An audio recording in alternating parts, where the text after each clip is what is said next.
तो कहानी की शुरुआत होती है सन 1815 में फ्रांस को दिखाते हुए। उस समय पर जेल में जितने भी कैदी होते थे उन लोगों को जानवरों की तरह ट्रीट करा जाता था और उनसे बहुत भारी भरकम काम करवाए जाते थे। अब एक दिन हम लोग काफी सारे कैदियों को एक शिप को खींचते हुए देखते हैं जो कि काफी ज्यादा बड़ा शिप था और उससे रस्सियां बंधी हुई थी। फिर जब सारे कैदी उस शिप को खींचकर किनारे तक ले आते हैं तो वहाँ का जेलर जिसका नाम जावर्ट था वो जीन नाम के एक कैदी से शिप पर लगे फ्रेंच फ्लैग को लेकर आने को कहता है, जिसके बदले में वो पैरोल पर कुछ दिनों के लिए उसे आजाद करने वाला था। शिप पर लगने वाले फ्लैग काफी ज्यादा बड़े और बहुत ज्यादा भारी होते थे और सबको लग रहा था कि शायद जीन ये काम नहीं कर पाएगा, पर जीन काफी ज्यादा कॉन्फिडेंट था और वो जैसे तैसे उस फ्लैग को उठाकर जावर्ट के पास लेकर आता है और जावर्ट भी उसकी इस ताकत को देखकर काफी ज्यादा शौक होता है। अब जैसा कि जावर्ट ने वादा करा था वो जीन को पैरोल पेपर दे देता है और उसे बताता है कि वो यहाँ से जहाँ पर भी जाएगा उसे उन पैरोल पेपर के साथ जाना पड़ेगा। इवन उसे काम की जगह पर भी उन पैरोल पेपर को दिखाना पड़ेगा, जिसके बाद ही लोग ये डिसाइड करेंगे कि उसे काम पर रखना भी है या फिर नहीं। इवन कुछ समय के बाद जब उसकी पैरोल खत्म होने वाली थी तो जीन को वापस आना था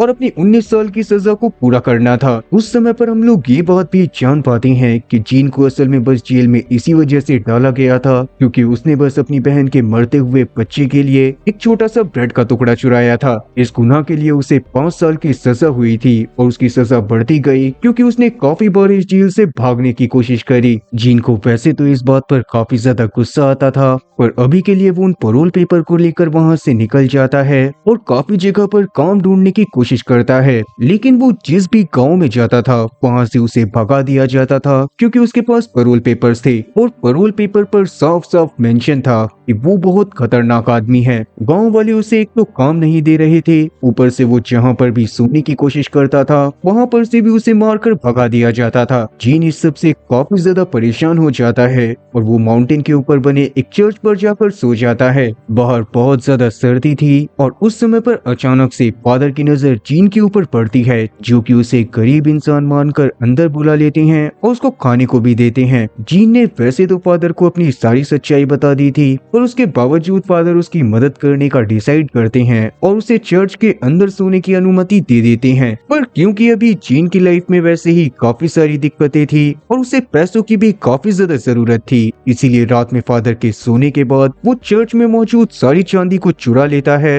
और वहाँ से भाग जाता है। लेकिन अगले दिन पुलिस वालों ने जीन को उस चांदी के साथ पकड़ लिया था और वो उसे तुरंत ही फादर के पास लेकर आ गए थे। उस समय पर फादर जीन की भलाई के लिए ऐसा दिखाते हैं जैसे कि उन्होंने खुद ही उसको वो सिल्वर दिया था और उसे कहीं पर लेकर जाने को बोला था। ये सब देखने के बाद को जीन भी काफी ज्यादा शौक होता है और पुलिस वालों को जब ये लगता है कि फादर ने अपनी मर्जी से जीन को वो सिल्वर दिया था तो वो चुपचाप वहाँ से चले जाते हैं। उन पुलिस वालों के वहाँ से जाने के बाद जीन अपनी गलती के लिए काफी ज्यादा शर्मिंदा था। वो सबसे पहले तो फादर से माफी मांगता है और उन्हें वो सिल्वर वापस करने लगता है और फादर उससे कहते हैं कि वो उस सिल्वर को अपने पास रख सकता है और यहाँ पर से अपनी एक अच्छी लाइफ की शुरुआत कर सकता है। जीन फादर की इस दरिया दिली को देखकर काफी ज्यादा खुश था। उस दिन वो भगवान के सामने पहले अपने सभी गुनाहों के लिए माफी मांगता है और डिसाइड करता है कि वो इस सिल्वर की मदद से एक नए नाम के साथ एक नई शुरुआत करेगा। इवन अब तक उसने अपने पैरोल पेपर को भी फाड़ दिया था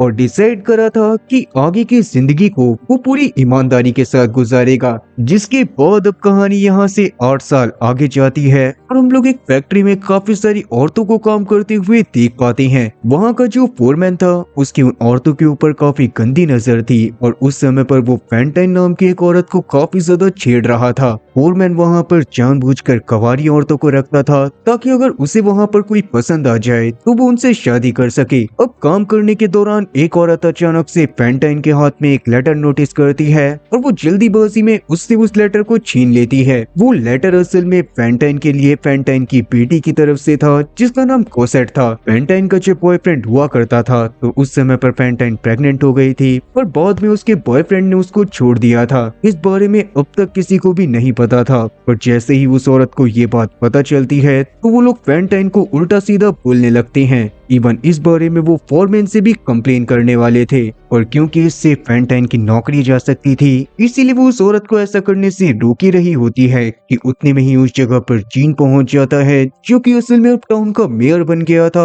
और इवन वो इस फैक्ट्री का ऑनर भी था। वो उन औरतों से उस जगह पर चल रहे सिनेरियो के बारे में पूछ पाता उससे पहले ही उस जगह पर जावट पहुंच जाता है, जो कि फैक्ट्री के कुछ डॉक्यूमेंट्स को काम के सिलसिले से देखने के लिए आया था। जीन ने वैसे तो अपना नाम बदल लिया था पर हम उसको जीन के ही नाम से बुलाएंगे। खैर अभी जावट को देखने के बाद जीन काफी ज्यादा डर जाता है और उस जगह पर फोरमैन को ही सारी चीजें संभालने को बोलकर खुद उस जगह से निकल जाता है। जीन के वहां से जाने के बाद फोरमैन को भी सारी चीजें पता चल गई थी और वो फैंटाइन को उल्टा सीधा बोलने लग गया था, तो फैंटाइन उसको गुस्से में चांटा मार देती है, जिस वजह से फोरमैन भी गुस्से में उसको काम से निकाल देता है। जावट भी फैक्ट्री से अब तक निकल चुका था। बाहर हम लोग जीन को वापस से देखते हैं, जिससे अचानक से फैक्ट्री के पास से कुछ आवाज आती है और जब वो फैक्ट्री की तरफ जाता है तो वहाँ पर एक आदमी कैरियर के नीचे दबा हुआ था।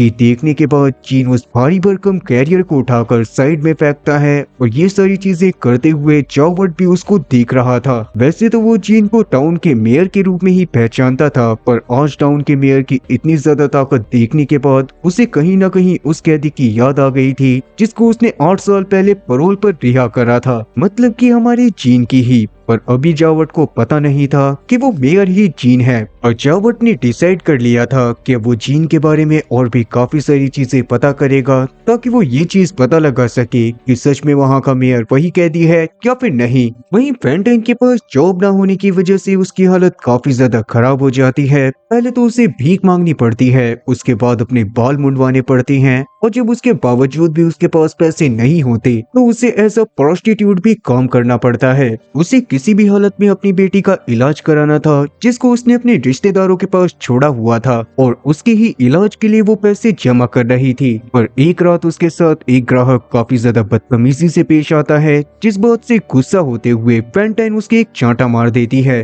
तब उस आदमी ने वहाँ पर पुलिस वालों को बुला लिया था और पुलिस के तौर पर वहाँ पर जावट आया था, पर किस्मत से उसी समय वहाँ पर जीन भी आ जाता है, जो जब देखता है कि जावट वहाँ पर फैंटाइन को पकड़ने वाला है वो फैंटाइन की मदद करता है। तब फैंटाइन इसके लिए जीन को ही ब्लेम करती है क्योंकि उसके हिसाब से जीन की ही फैक्ट्री में काम कर रहे फोरमैन की वजह से उसकी ये हालत हुई थी और इस बारे में जीन को कुछ न कुछ जरूर करना चाहिए था। इवन अब जीन को जब इस बारे में पता चलता है कि फैंटाइन की बेटी कोसेट काफी ज्यादा बीमार है तो वो फैंटाइन को भी सांत्वना देते हुए समझाने की कोशिश करता है कि वो कोसेट का अच्छे से अच्छी जगह से इलाज करवाएगा और वो फैंटाइन का भी ध्यान रखेगा। इतना बोलने के बाद वो फैंटाइन को उठाकर अपने साथ अपने घर में ले जाता है और उसका डॉक्टर से इलाज करवाने के बाद उसे दवाइयां टाइम टू टाइम देने लगता है। उस समय बाद जावट के पास हाई अथॉरिटीज की तरफ से एक खबर आती है कि 8 साल से वो जिस प्रिजनर को ढूंढ रहा था उसको पकड़ लिया गया है। ये बात जानने के बाद जावट का शक जीन के ऊपर से पूरी तरह से हट गया था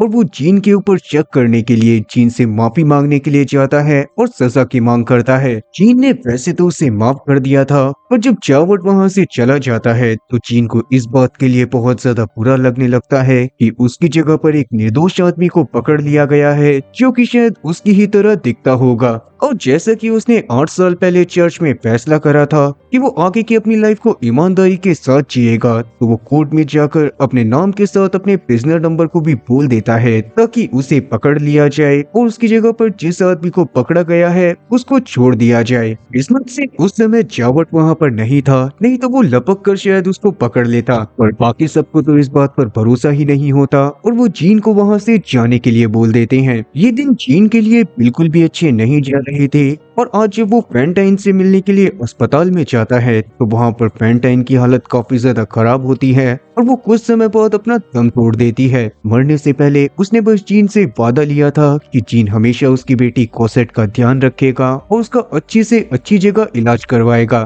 तब तक अस्पताल में जावट भी आ गया था जिसे जीन की सच्चाई के बारे में पता चल गया होता है। वो अभी जीन को पकड़ना चाहता था पर जीन अब खुद को पकड़वाना नहीं चाहता था क्योंकि उसे कोसेट का ध्यान रखना था। इसीलिए वो अस्पताल के बगल में बनी लेक में कूदकर वहाँ से भाग जाता है। वो असल में बिल्कुल भी बीमार नहीं थी और मॉन्सियर और साथ ही थेनाडियर जिन्होंने अपने एक रेस्टोरेंट चालू कर रखा था और वो काफी ज्यादा लालची किस्म के लोग थे, वो जानबूझकर कोशेट की गलत गलत बीमारियों के नाम पेंटाइन को बताया करते थे ताकि वो लोग उससे पैसे ऐंठ सके। मॉन्सियर और थेनाडियर जहाँ अपनी बेटी को बिल्कुल राजकुमारियों वाली फील देते थे, वहाँ पर उन्होंने कोसेट का हाल बिल्कुल सिंड्रेला वाला कर रखा था और यहाँ पर मैडम थेनाडियर का रोल किसी और ने नहीं बल्कि एक जाने माने कैरेक्टर ने करा है। और अगर आप लोगों को भी समझ आ रहा है कि वो कैरेक्टर कौन है तो इसके बारे में मुझे कमेंट सेक्शन में जरूर बताना। वो दोनों ही कोसेट को काफी ज्यादा मारा पीटा करते थे और बिल्कुल उसे अपनी नौकरानी की तरह ट्रीट करा करते थे। इवन वो अपने कस्टमर्स को भी काफी ज्यादा धोखा दिया करते थे, जैसे कि कभी कभार उनकी प्लेट्स में कैट मीट को सर्व कर देना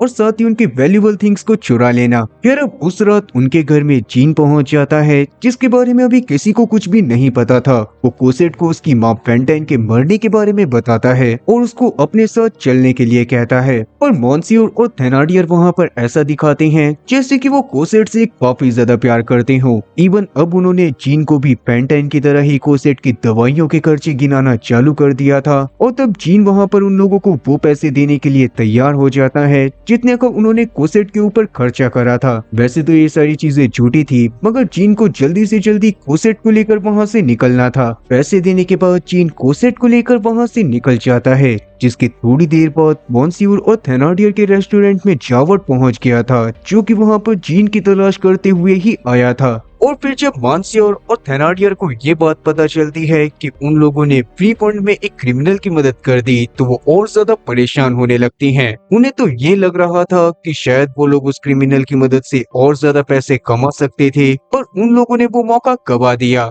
आगे हम लोग जीन और कोसेट को देखते हैं जो कि थोड़ी देर बाद जब शहर से बाहर जाने के लिए बॉर्डर के पास जा रहे थे तो वहाँ पर जीन की नजर अचानक से जावट पर पड़ती है जो कि चेक पोस्ट पर उन लोगों का इंतजार कर रहा था। उसको देखते ही जीन वहाँ से भागना चालू कर देता है और उस समय पर जावट भी उसके पीछे लग जाता है। जीन तब बचते बचाते भागते हुए सीधा उसी चर्च में आ गया था जहाँ पर उसने ईमानदार आदमी बनने की कसम खाई थी। वहाँ पर उसे फिर से वही पादरी मिलता है जो कि इस बार भी जीन की मदद करता है और उस दौरान हम लोग जावट को देखते हैं जिसकी आंखों के आगे से जीन ओझल हो जाने की वजह से वो डिसाइड करता है कि वो तब तक चैन की सांस नहीं लेगा जब तक कि वो इस बार जीन को पकड़ नहीं लेता। जिसके साथ ही अब सीन वहाँ पर से सीधा 9 साल आगे जाता है और हम लोग फ्रांस में देखते हैं कि वहाँ पर जगह जगह पर प्रोटेस्ट चल रहे थे क्योंकि लोग अब वहाँ के किंग को मारकर वहाँ पर डेमोक्रेसी लाना चाहते थे। इस प्रोटेस्ट को कॉलेज स्टूडेंट के द्वारा लीड करा जा रहा था जिन्होंने अपना नाम फ्रेंड ऑफ द एबीसी रखा हुआ था। तब हम लोग मैरियस नाम के एक बंदे को देखते हैं जो कि वैसे तो काफी ज्यादा रिच फैमिली से आता था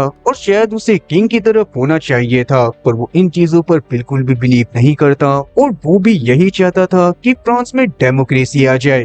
अब थोड़ी देर प्रोटेस्ट करने के बाद मैरियस वहाँ पर से अपने छोटे से अपार्टमेंट में चला जाता है जहाँ पर एपोनी नाम की एक लड़की भी थी। एपोनी असल में मैरियस को काफी ज्यादा पसंद करती थी और वो उसके साथ जिंदगी भर के लिए रहना चाहती थी, पर मैरियस के मन में एपोनी को लेकर ऐसी कोई भी फीलिंग नहीं होती। और फिर थोड़ी देर बाद जब मैरियस सामान खरीदने के लिए बाजार जाता है तो वहाँ पर उसकी नजर कोसेट के ऊपर पड़ती है जो कि जीन के साथ वहाँ पर आई थी। कोसेट और मैरियस दोनों ही एक दूसरे को पहली नजर में सच्चा प्यार करने लग गए थे, पर अभी वो दोनों एक दूसरे से बात नहीं कर पाते। कोसेट और जीन आगे बढ़ ही रहे थे कि उनके सामने मॉन्सियर और थेनाडियर बैगर बनकर आते हैं और उस दौरान वो जीन से और ज्यादा पैसे मांगने की कोशिश करते हैं क्योंकि उन्होंने आज से 9 साल पहले कोसेट को उसको दिया था, पर जीन अभी के लिए उन्हें कोई भी पैसा देने से साफ इनकार कर देता है। पर उतने में ही वहाँ पर जावट भी पहुँच जाता है जो कि जीन को अभी पहचान नहीं पाता और उसे सजेस्ट करता है कि अभी के लिए स्ट्रीट बिल्कुल भी सेफ नहीं है, इसीलिए उन लोगों को कम से कम घर से बाहर निकलना चाहिए।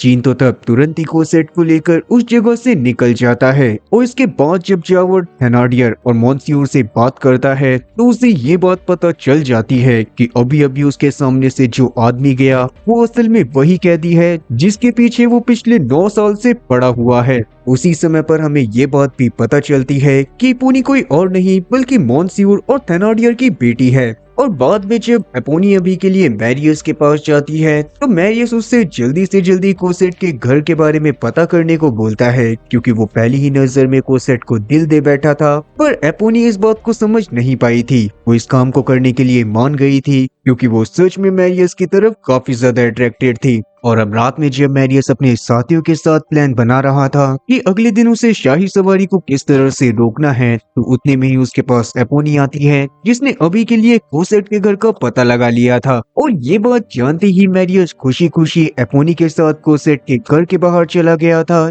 जहाँ पर कोसेट भी मैरियस को देखने के बाद आ जाती है। अब वो दोनों आपस में बातें करने ही वाले थे कि उतने में ही अंदर से जीन की नजर कोसेट पर पड़ती है और वो उसे बाहर ले जाकर फिर से अंदर ले आता है। और इसीलिए मैरियस भी अभी वहां से चला जाता है। इसके जाते ही वहां पर बॉन्स्यूर और थेनाडियस अपने काफी सारे साथियों के पास पहुंच गए थे और उन्हें लग रहा था कि शायद एपोनी ने कोसेट के घर का पता इसीलिए लगाया है ताकि वो लोग अंदर जाकर जीन से और पैसे मांग सकें। लेकिन अब तक एपोनी इस बात को समझ चुकी थी कि कोसेट और जीन के साथ उसके मम्मी पापा काफी बुरा सलूक कर रहे हैं और शायद उसके मम्मी पापा काफी ज्यादा गलत हैं। और यही सोचते हुए वो बाहर से ही जीन को आवाज लगाकर सब कुछ बता देती है, जिसको सुनने के बाद जीन तुरंत ही कोसेट के साथ वहां से निकलने के लिए तैयार हो गया था और उसने डिसाइड कर लिया था कि अब वो लोग इंग्लैंड में जाकर रहेंगे। लेकिन एपोनी की इस हरकत पर थेनाडियस को काफी ज्यादा गुस्सा आता है और वो एपोनी को गुस्से में एक चांटा मार देती है। कोसेट ने अपने घर से निकलते हुए गेट पर एक लेटर छोड़ दिया था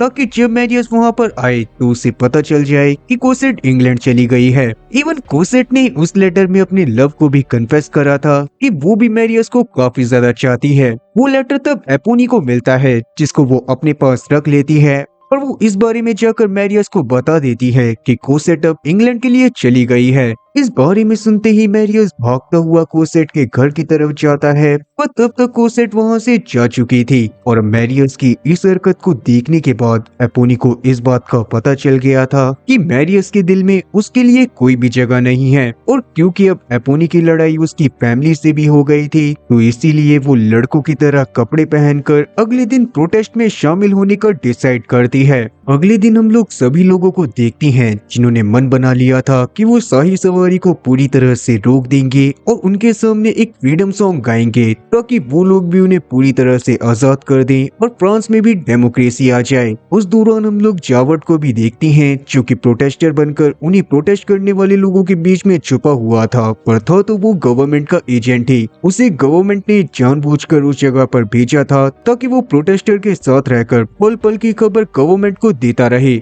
जैसे ही रोड पर से शाही सवारी और ऑफिशियल्स की गाड़ियां गुजरती हैं, तो उस दौरान वहां पर मैरियस और उसके दोस्त मिलकर फ्रीडम सॉन्ग को गाने लगते हैं, जिससे और भी काफी सारे लोगों के अंदर हिम्मत आई थी और उन लोगों ने भी उनके पीछे पीछे फ्रीडम सॉन्ग गाना चालू कर दिया था। लेकिन ये चीज किंग के सोल्जर को पसंद नहीं आती और वो तुरंत ही उन रेबल्स के ऊपर हमला करना चालू कर देते हैं, जिस दौरान काफी सारे रेबल्स मारे गए थे और काफी सारे रेबल्स ने कुछ सोल्जर्स की भी जान ले ली थी। तब सारे रेबल्स अपनी जान बचाने के लिए रोड के बीच में काफी सारे फर्नीचर की दीवार को बना देते हैं ताकि सोल्जर्स दूसरी तरफ ना आ पाए। जावर्ट भी अभी प्रोटेस्टर के साथ दीवार के इसी तरफ आ गया था और वो प्रोटेस्टर की मदद करने का दिखावा कर रहा था। तो मैरियस इस बारे में तुरंत ही समझ जाता है और जैसे ही उसे जावर्ट की सच्चाई के बारे में पता चलता है, तो वो जावर्ट के ऊपर प्रोटेस्टर के साथ हमला कर उसे बंदी बना लेता है। अभी भी लगातार काफी सारे प्रोटेस्टर के ऊपर सोल्जर अटैक करे जा रहे थे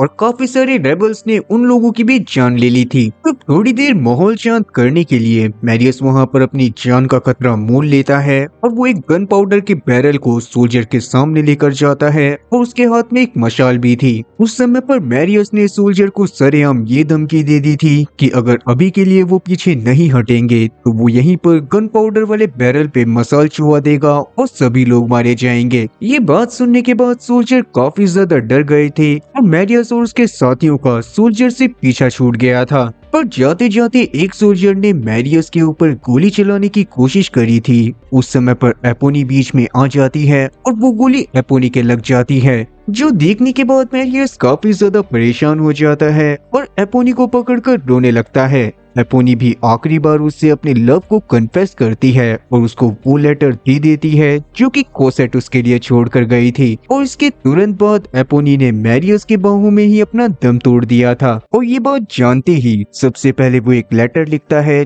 जिसमें वो कोसेट के लिए अपने प्यार को कन्फेस करता है और अपनी अभी की प्रेजेंट सिचुएशन के बारे में भी बताता है। मैरियस ने एक क्रांतिकारी बच्चे के थ्रू उस लेटर को कोसेट के घर तक पहुंचा दिया था, जहां पर हम लोग जीन को देखते हैं जो कि उस बच्चे से वो लेटर ले लेता है। जीन ने जैसे ही उस लेटर को पढ़ा था उसे समझ में आ गया था कि सच में मैरियस और कोसेट एक दूसरे से सच्चा प्यार करते हैं। और क्योंकि जीन इस बात को भी जानता था कि मैरियस की उस प्रोटेस्ट के दौरान मौत हो सकती है, तो वो डिसाइड करता है कि अभी के लिए वो मैरियस की मदद करेगा। और ये बात डिसाइड करते ही वो तुरंत ही अपने कपड़े पहनता है और उस जगह की तरफ जाने लगता है जहाँ पर सारे प्रोटेस्टर रुके हुए थे। पर जैसे ही वो वहाँ पर पहुँचता है तो वहाँ पर मौजूद सभी लोगों को उसका पहनावा देखकर लगता है कि शायद पुलिस वालों ने उस जगह पर एक और जासूस भेज दिया। और ये बात लगती ही वो सारे के सारे लोग तुरंत ही जीन को पकड़ लेते हैं। और जीन वहाँ पर जावट को भी नोटिस करता है